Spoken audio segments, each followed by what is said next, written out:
Hello à toi, je me suis dit qu'il fallait quand même la sortir, cette chanson, pour cette série Winners, parce qu'il me semble que we are the champions. Alors voilà, ça me fait plaisir d'être avec toi ce matin, d'être là aussi en ligne. Et j'ai une bonne nouvelle, tu es plus que vainqueur. Ouh, c'est la Bible qui le dit. Elle le dit dans Romains 8, verset 37. On sera dans Romains aujourd'hui, et spécifiquement Romains 8, n'est-ce pas Nono? Pour ton plus grand plaisir. Donc, mais dans toutes ces choses, nous sommes plus que vainqueurs par celui qui nous a aimés. Tu es vainqueur et tu es encore plus que ça. Qu'est-ce que ça veut dire, plus que vainqueur? Eh bien, c'est ce qu'on va regarder ce matin. Le sens, en fait, de ça. Est-ce que toi, tu te sens ce matin vainqueur? Est-ce que tu sens dans tous les domaines de ta vie que tu es plus que vainqueur? Hein? Alors, on va regarder ça et je te propose d'abord de commencer par prier. Allez, Jésus, merci parce qu'on peut être là ce matin, on peut être réunis ensemble dans ta maison. Et viens nous parler, viens nous expliquer qu'est-ce que ça veut dire être plus que des vainqueurs. Viens travailler notre cœur et percuter que les vérités elles puissent se planter dans une terre qui accueille ces vérités pour qu'elles puissent vraiment porter des racines et porter du fruit dans nos vies. Amen. En travaillant ce thème, en fait, je me suis rendu compte à quel point il y a de la joie dans ce thème. Et c'est ce que j'ai envie de te dire ce matin. Il y a de la joie pour toi. Quand tu commences à regarder en quoi on est vainqueur et qu'est-ce que ça veut dire et en fait d'où ça vient, waouh! Et j'ai envie de te dire en premier, tu as la victoire. Tu l'as déjà. C'est pas quelque chose à venir. C'est maintenant, c'est présent. C'est déjà fait. Cette victoire, tu l'as reçue le jour où Jésus il est mort à la croix pour toi. Le miracle, il a été fait à ce moment-là. Et c'est mon point 1, c'est que tout est accompli. Donc comprendre ce début, que tu l'as déjà, c'est une base déjà. Parce que quand Jésus il est venu, qu'il est mort à la croix, qu'il a pris sur lui tes péchés et puis tes souffrances, qu'il est mort avec, qu'il est ressuscité, il t'a offert cette victoire. C'est ce qu'on appelle la bonne nouvelle de l'Évangile. C'est une bonne nouvelle. Et rien que ça, rien que d'entendre ça, ça devrait te donner de la joie et de la satisfaction, en fait. Alors, prends 2 secondes, ferme les yeux, respire, inspire. Jésus, il est mort pour toi. Parce qu'il t'aimait, il a pris sur lui tes meurtrissures et tes fautes, il les a emmenés dans la mort, il a vaincu la mort pour toi, il t'a offert la liberté, il est venu donner la vie en abondance et la victoire au travers de son autorité. Et il te l'a donnée. Est-ce que ça ne déclenche pas quelque chose en toi ? C'est un petit peu de « Ah, c'est bon. Ah oui, ça sonne juste, ça fait du bien. » Si ça ne déclenche pas en toi quelque chose, alors prends le temps, genre cette semaine, de relire ces vérités tous les jours. Je peux te garantir qu'à la fin, la joie va venir. Parce que ton âme, elle a besoin d'entendre ça. Et l'esprit qui est en toi peut t'expliquer et te donner les révélations de cette vérité. C'est mon point 2, c'est comprendre ton identité de fille et de fils de Dieu. Par cette passion, en fait, que Jésus, il a menée, tu es devenu fille et fils du Dieu. Tu vois ça toujours dans Romains 8, verset 15. En effet, vous n'avez pas reçu un esprit qui fait de vous des esclaves et vous ramène à la crainte. Non, vous avez reçu l'esprit qui fait de vous des fils adoptifs de Dieu, car c'est par cet esprit que nous crions « Abba », c'est-à-dire « Père ». Et on n'est pas les enfants de n'importe qui. On est les enfants du Dieu tout-puissant. Tu sais, on a déjà eu des messages sur qui est Dieu, sa personnalité, ses capacités. Alors, je t'encourage à aller les revoir, tout en ayant à l'esprit que tu es sa fille et son fils. Il t'a adopté. Il a changé ton identité. Tu es la fille et le fils de Dieu. Et la Bible dit qu'il y a une partie de nous qui est assise dans les lieux célestes. On est appelés saints. Et le Saint-Esprit est descendu sur nous et nous sommes le temple du Saint-Esprit. Ces 3 points, c'est la base de ta mentalité de vainqueur. Parce que, à travers ces 3 choses, tu ne peux pas être un loser. La fille et le fils de Dieu, il ne peut pas être un loser. Un saint, il ne peut pas être en échec. Et le temple du Saint-Esprit, il ne peut pas être sale.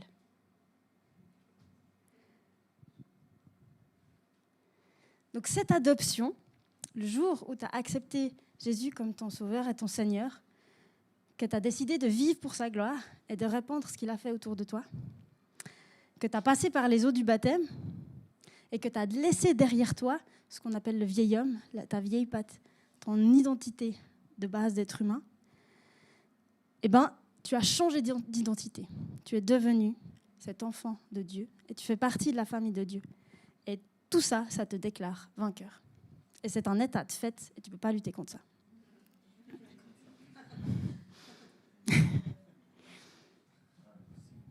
Et la mentalité de vainqueur, c'est déjà de savoir ces choses-là. Parce qu'en fait, le reste, il va découler de cette identité. C'est des vérités que tu as besoin. Parce que tu es la fille et le fils du Dieu tout-puissant qui peut tout faire et infiniment plus que ce qu'on peut imaginer. Est-ce que ça ne te fait pas bouillonner un truc en toi là ? C'est des vérités qui nourrissent, qui font du bien. Et elles sont bonnes à entendre. Mais il n'y a pas que ça. Dans cette identité qu'on a reçue, on a reçu aussi le package qui va avec. Les droits et les autorités que Jésus nous a laissés. Les autorités sur les puissances invisibles, sur la chair, sur le péché, sur ton âme, sur ton corps. Et là, il y aurait infiniment beaucoup de choses à raconter ce matin.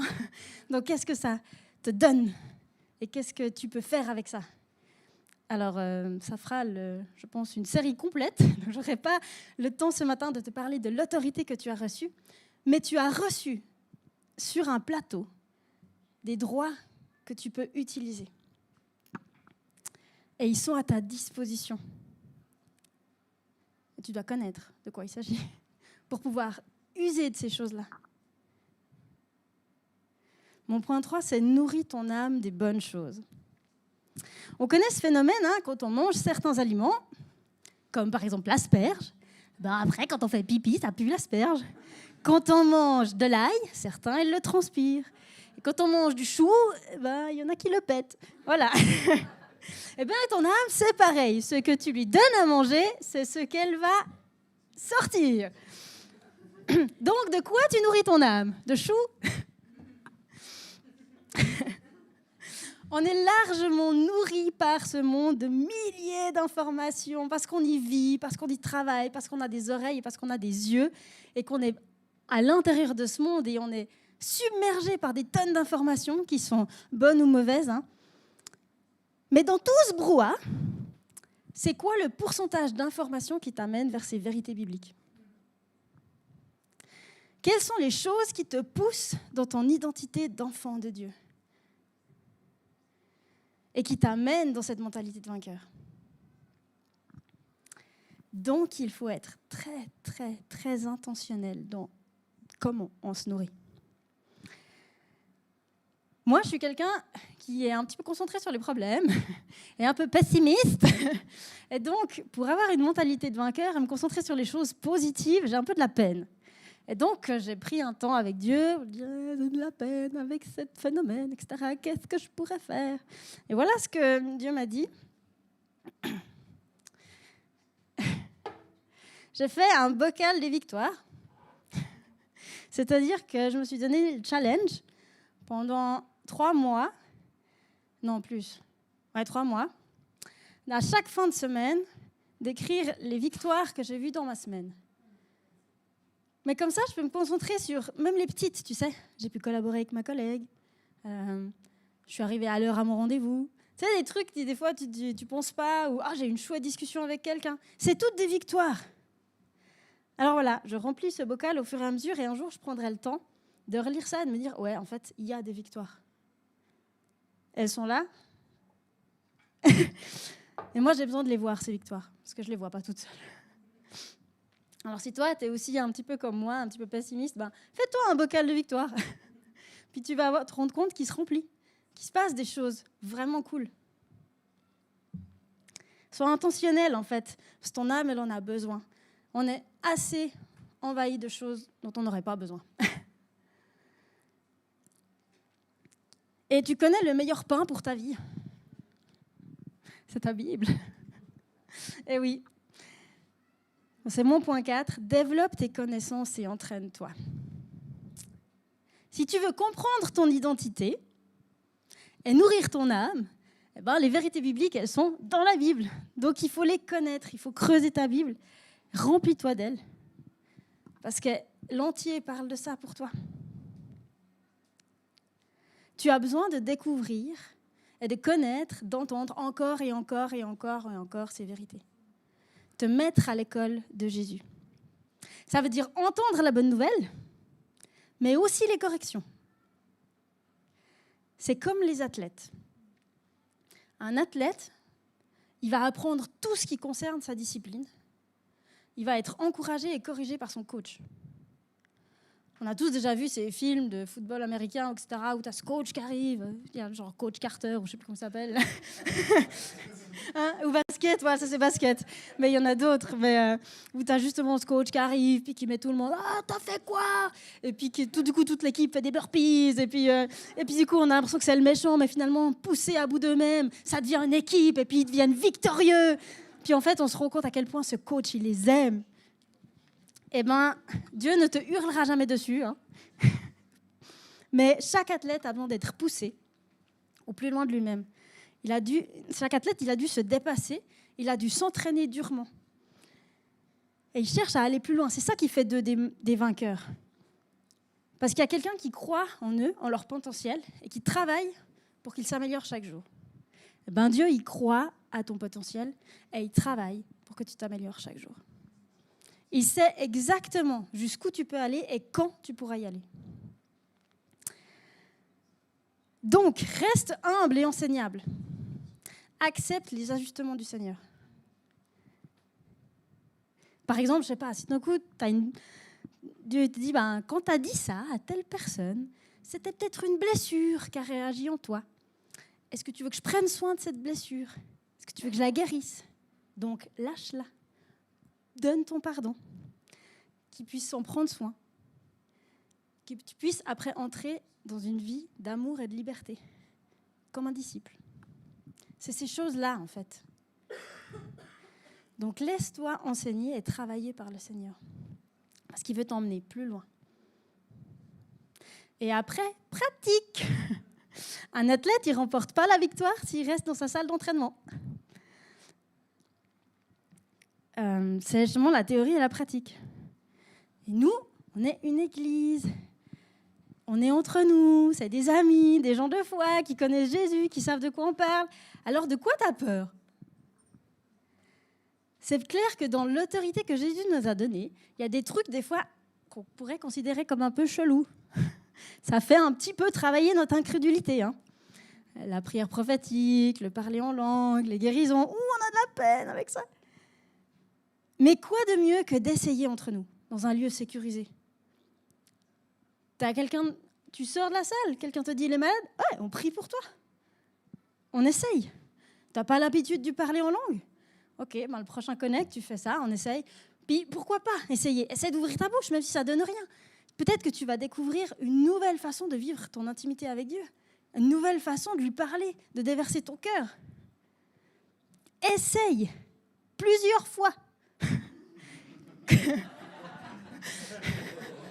Comme un athlète. Je veux dire, si un athlète, il tombe, il doit se relever, il doit recommencer. Et qu'as-tu à perdre?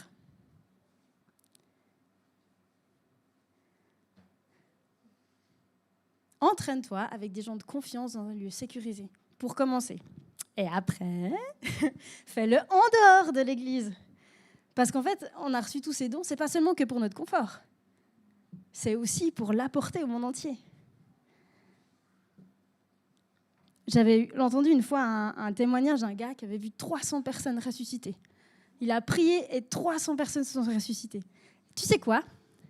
Il a prié pour 700 personnes. Donc il a vu bien plus de gens pas se relever de la mort que de gens se relever de la mort. Mais parce qu'il a prié pour 700, il en a vu 300 se réveiller. C'est moi déjà une. Il faudrait déjà que j'ose prier. Mais pour dire, il a essayé. Il y a plein de fois où ça a pas marché. Ça, c'est la responsabilité de Dieu après de ce qu'il fait. Mais n'empêche qu'il a vu 300 personnes ressusciter. Et je trouve ça dingue. Donc, persévère. Un athlète, il essaye, il tombe, il apprend, il s'exerce encore et encore. C'est comme ça qu'on forme le muscle. Et pour entrer dans cette mentalité de vainqueur, tu as besoin de te donner des défis qui sont réalisables. On dit un défi que tu peux remporter à 95% où tu es sûr de le faire. Pourquoi ? Parce que tu as besoin de voir des victoires. Si tu te donnes un défi trop grand, tu ne vas pas y arriver, ça va te décourager, tu ne vas pas le faire.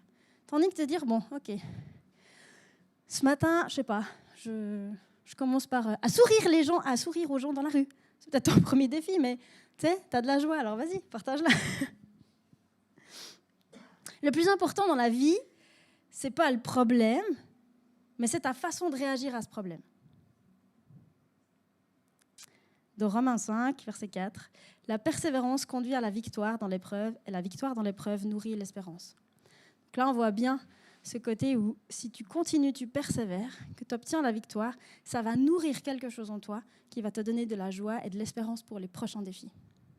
Parce que ça te donne une expérience vécue, quelque chose dont tu peux te souvenir.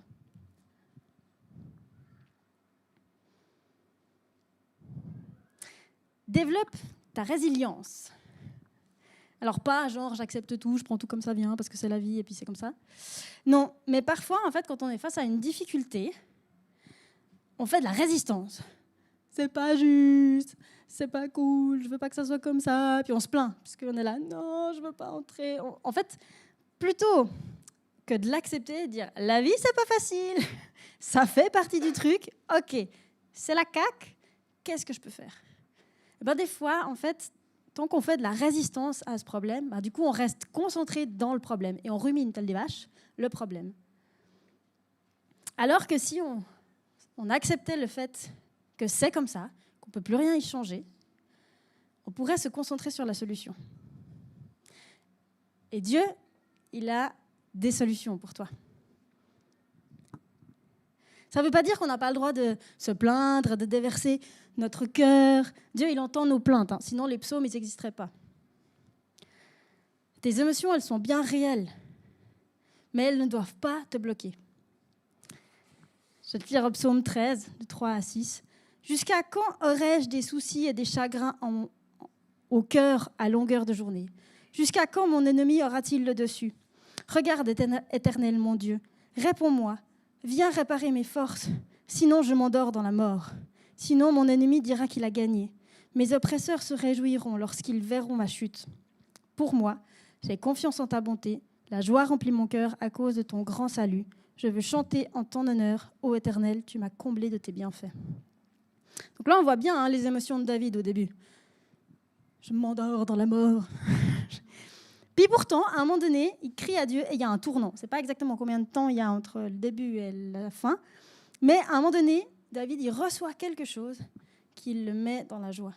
On commence, j'ai le cœur, j'ai du chagrin au cœur, et il finit en disant, j'ai la joie remplit mon cœur. Donc en fait, quand il y a une difficulté, il y a aussi une solution. Et le but, ce n'est pas que tu restes dans la difficulté, c'est que tu fasses face. Face avec les solutions du Seigneur. C'est comme les jeux vidéo, tu sais. À la fin d'un level, tu as un boss. Tu dois le taper dessus. Et quand tu l'as gagné, tu reçois des points ou des nouvelles armes. Ou une armure, ou un truc en plus. Et c'est pareil avec ta vie. Quand tu vas passer tes problèmes, tu vas recevoir une expérience qui te permettra de mieux envisager toutes les suivantes.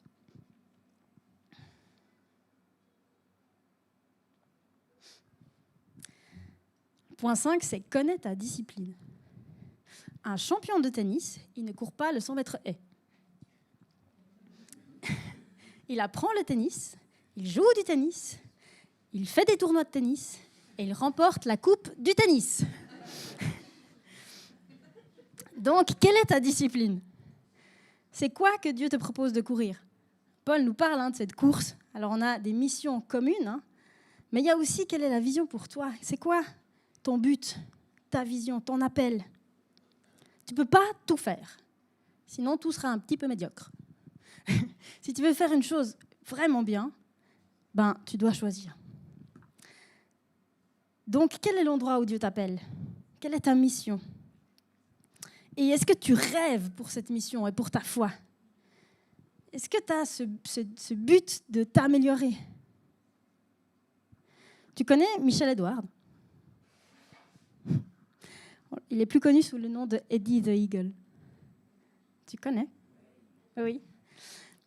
C'est un Anglais qui a participé aux Jeux Olympiques et qui a concouru dans le saut à ski. Je te laisse voir le teaser du film.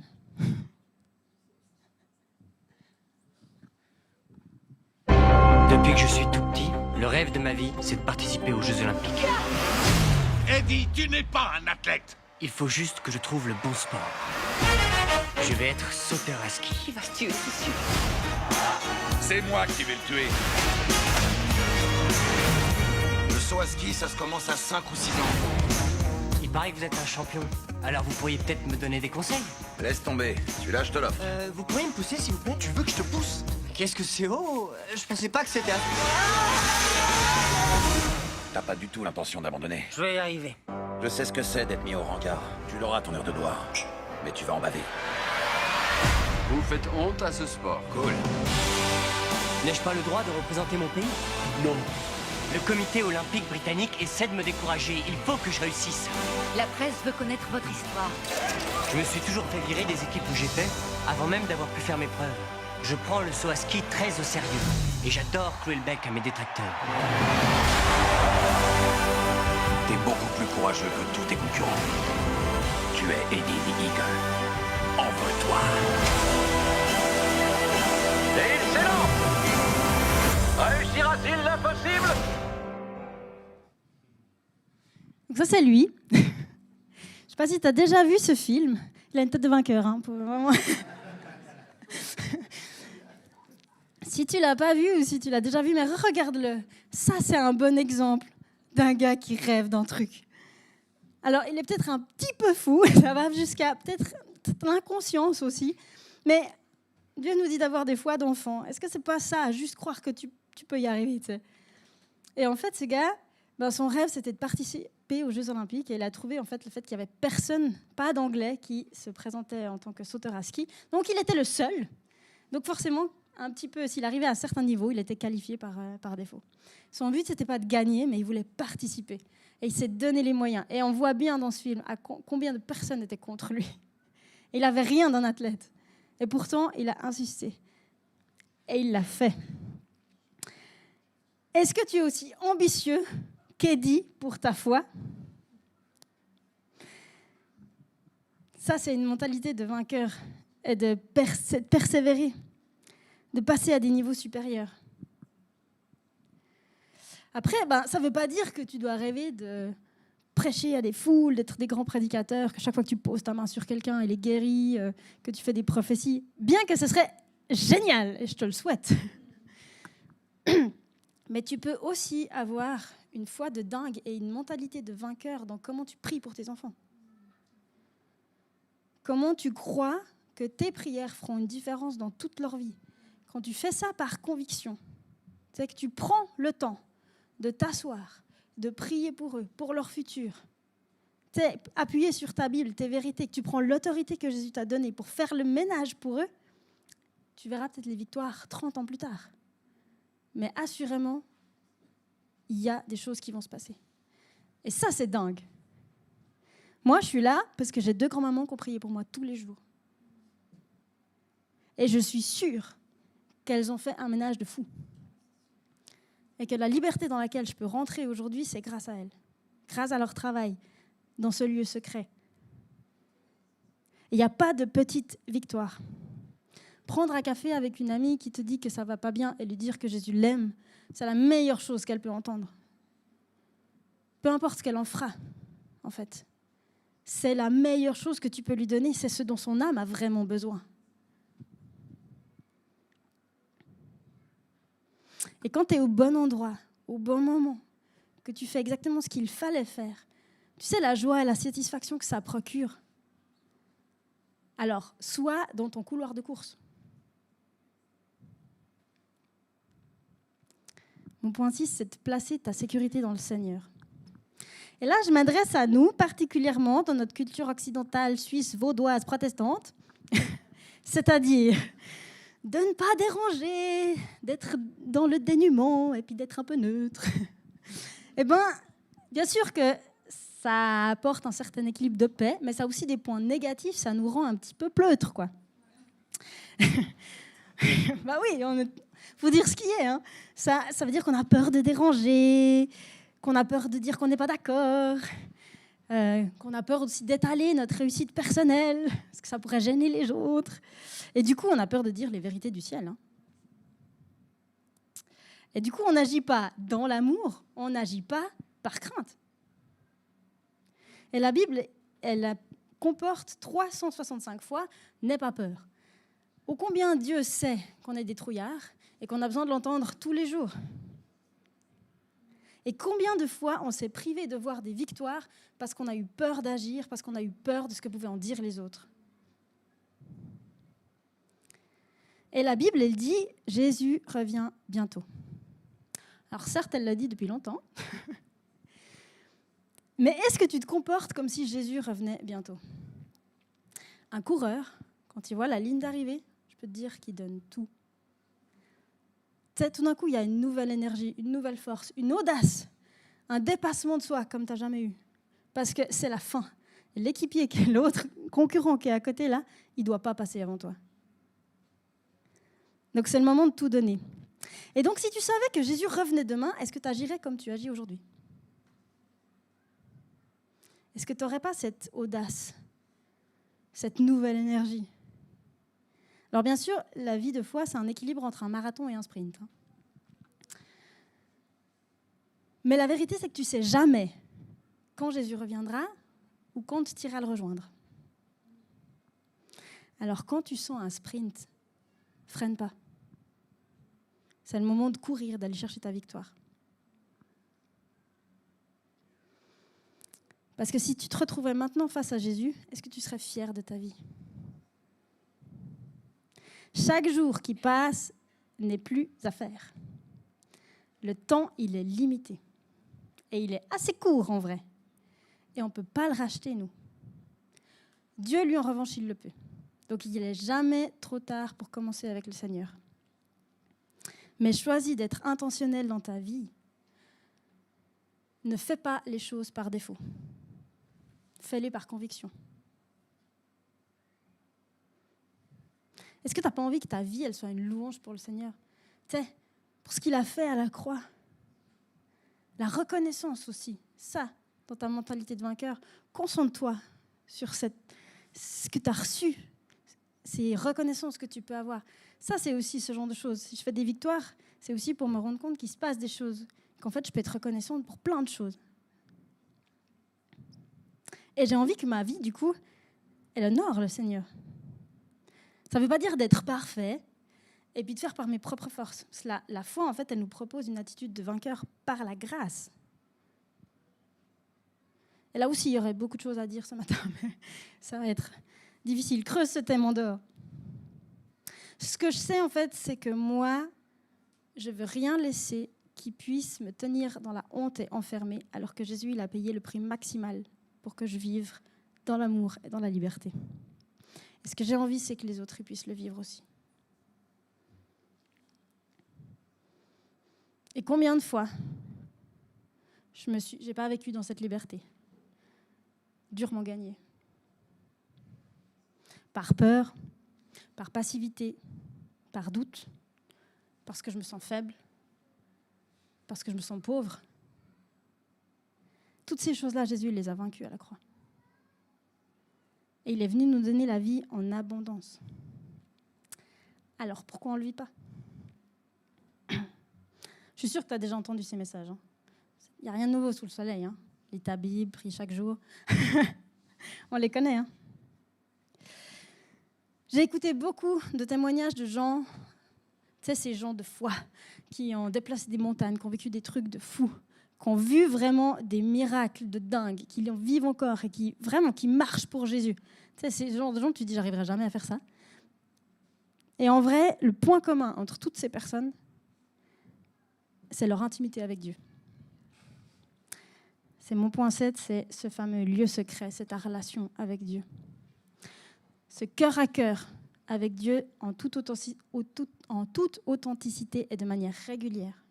C'est le temps où tu peux parler pour ta vie et où Dieu peut parler pour ta vie.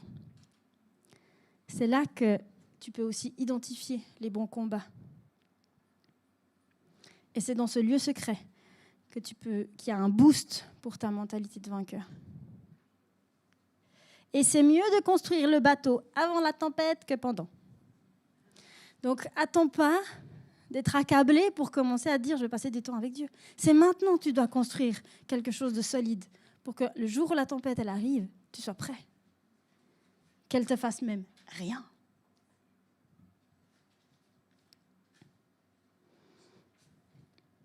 C'est en fait dans ce dialogue avec Dieu que tous les points que j'ai nommés plus haut, en fait, ils peuvent prendre vie. Sinon, c'est des bons conseils. Ça va marcher, tu vas pouvoir les exécuter pendant un temps, les faire, mais tu vas vite, en fait, t'essouffler, puis ça va s'arrêter là. Fais pas par tes propres forces. Et en même temps, si tu fais que de passer du temps d'intimité avec Dieu, mais que tu ne vas pas chercher ces points que j'ai cités plus haut, eh ben c'est que tu n'as pas compris le rêve de Dieu pour ta vie. Développe tes temps de cœur à cœur avec Dieu. Investis pour découvrir les conseils du coach suprême. Ses rêves pour toi. Laisse Jésus te montrer le chemin. Et écoute les révélations que le Saint-Esprit a pour toi. Et comme tout bon athlète, en fait, il y a toute une équipe. Les soignants, les tacticiens, les équipementiers. Même si c'est un sport individuel, il y a une équipe derrière. Et bien c'est ça l'Église, c'est pour ça qu'elle existe. On est une équipe pour remporter des victoires ensemble, pour s'entraîner, se soutenir, s'engager et se réjouir ensemble.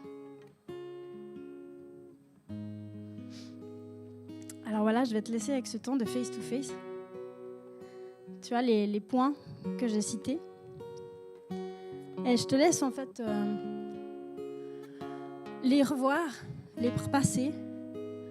Et demande à Dieu en fait, c'est quoi ton prochain pas que tu peux réussir à 95% dans ce domaine. Où est-ce que tu as besoin que ta mentalité de vainqueur, elle soit un peu boostée? Où est-ce que tu as besoin de comprendre ce que ça veut dire? Où est-ce que tu as besoin d'oser pratiquer ce que tu as reçu?